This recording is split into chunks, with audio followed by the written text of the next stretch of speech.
Fier, c'est tout, fier content pour la Suisse, mais même pas... Moi, j'ai toujours aimé la Coupe Davis, j'ai toujours aimé les compétitions où il fallait représenter son pays, donc c'est une fierté, mais c'est pas une fierté personnelle, c'est une fierté de voir le drapeau suisse avec l'hymne national suisse, c'est tout.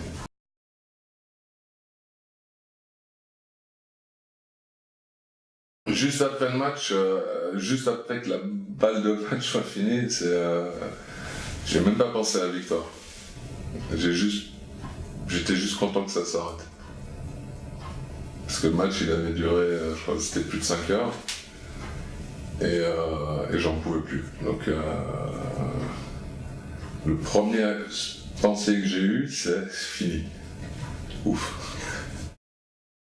Je suis pas idiot, donc je me dis effectivement, 1922, il n'y a pas une médaille pour la Suisse. Donc, c'est clair que quand vous jouez un match pour une médaille puis que vous continuez votre parcours, forcément, il y a la Suisse qui pousse un ouf de soulagement, puis que vous devenez le centre d'attention.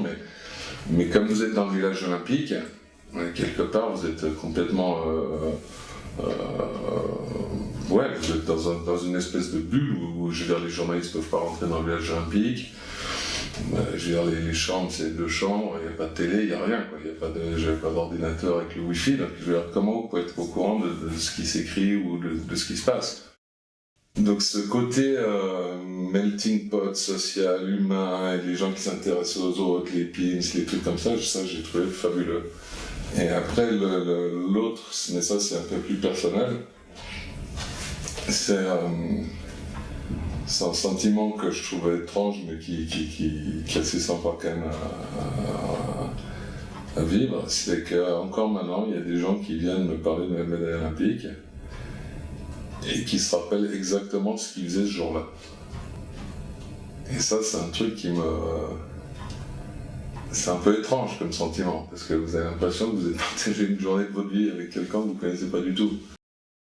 Ça me rappelle bien sûr des très bonnes choses, mais ça me fait un peu rire. Ça me fait rire parce que quelques semaines avant d'aller aux Jeux Olympiques, j'ai participé au tournoi de Gstad. Et j'avais perdu au premier tour contre Fabrice Santoro, qui était quand même un bon joueur de tennis, qui n'était pas un inconnu quand même. Et j'avais perdu contre Fabrice Santoro, et dans la presse, je crois suisse alémanique, je ne sais plus si c'est le Blick ou un autre, j'avais eu un titre qui était Rosset, la honte de la nation, un truc comme ça. Et c'est pour ça que ça me fait d'autant plus rire, parce que 2 ou 3 semaines après, je gagnais les Jeux Olympiques, et le même journal, je crois que j'étais le fils de Guillaume Tell. Donc c'est un sentiment qui, voilà, je me rendais pas compte de ça. Mais effectivement, quand vous êtes champion olympique, vous êtes champion olympique à vie, quoi. Voilà, on dit Marc Rosset, champion olympique. C'est comme ça, mais c'est un sentiment, c'est très cool. Je pense que c'est facile.